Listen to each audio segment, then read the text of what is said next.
Room on the Broom by Julia Donaldson. The witch had a cat in a very tall hat, and long ginger hair which she wore in a plait. How the cat purred and how the witch grinned as they sat on their broomstick and flew through the wind. But how the witch wailed and how the cat spat when the wind blew so wildly it blew off the hat. Down cried the witch and they flew to the ground. They searched for the hat but no hat could be found. Then out of the bushes on thundering paws there bounded a dog with the hat in his jaws. He dropped it politely, then eagerly said, as the witch pulled the hat firmly down on her head, "I'm a dog as keen as can be. Is there room on the broom for a dog like me?" Yes, the witch cried, and the dog clambered on. The witch tapped the broomstick, and whoosh, they were gone. Over the fields and the forest they flew. The dog wagged his tail, and the stormy wind blew. The witch laughed aloud and held on to her hat, but away blew the bow from her long ginger plait. Down cried the witch, and they flew to the ground. They searched for the bow, but no bow could be found. Then out from a tree, with an ear-splitting shriek, there flapped a green bird with a bow in her beak. She dropped it politely and bent her head low, then said, as the witch tied her plait in a bow, "I am a bird as green as can be. Is there room on the broom for a bird like me?"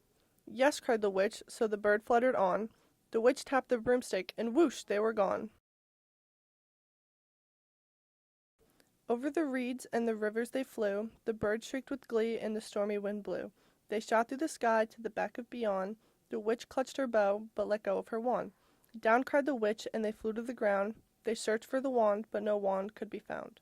Then all of a sudden, from out of a pond, leapt a dripping wet frog with a dripping wet wand. He dropped it politely, then said with a croak, as the witch dried her wand on the fold of her cloak, "I am a frog as clean as can be.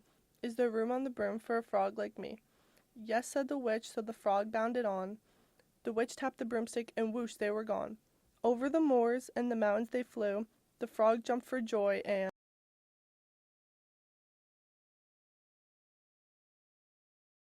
the broom snapped in two. Down fell the cat and the dog and the frog. Down they went tumbling into a bog. The witch's half broomstick flew into a cloud, and the witch heard a roar that was scary and loud. "I am a dragon as mean as can be, and I'm planning to have witch and chips for my tea." "No," cried the witch, flying higher and higher. The dragon flew after her, breathing out fire. "Help," cried the witch, flying down to the ground. She looked all around, but no help could be found.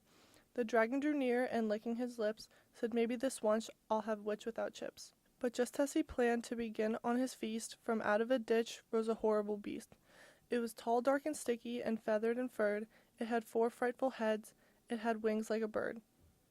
And its terrible voice, when it started to speak, was a yowl and a growl and a croak and a shriek. It dripped and it squelched as it strode from the ditch, and it said to the dragon, "Buzz off, that's my witch." The dragon drew back and he started to shake. "I'm sorry," he sputtered, "I made a mistake. It's nice to have met you, but now I must fly." And he spread out his wings and was off through the sky. Then down flew the bird, and down jumped the frog. Down climbed the cat, and phew, said the dog. "And thank you, oh thank you," the grateful witch cried, "without you I'd be in that dragon's inside." Then she filled up her cauldron, and said with a grin, "Find something, everyone, throw something in." So the frog found a lily, and the cat found a cone, the bird found a twig, and the dog found a bone. They threw them all in, and the witch stirred them well, and while she was stirring, she muttered a spell. Iggity, ziggity, zaggity, zoom, then out rose a truly magnificent broom, with the seats for the witch and the cat and the dog, a nest for the bird, and a shower for the frog. "Yes," cried the witch, and they all clambered on. The witch tapped the broomstick, and whoosh, they were gone. The witch had a cat in a very tall hat, and long ginger hair she wore in a plait. How the cat purred and how the witch grinned as they sat on their broomstick and flew through the wind.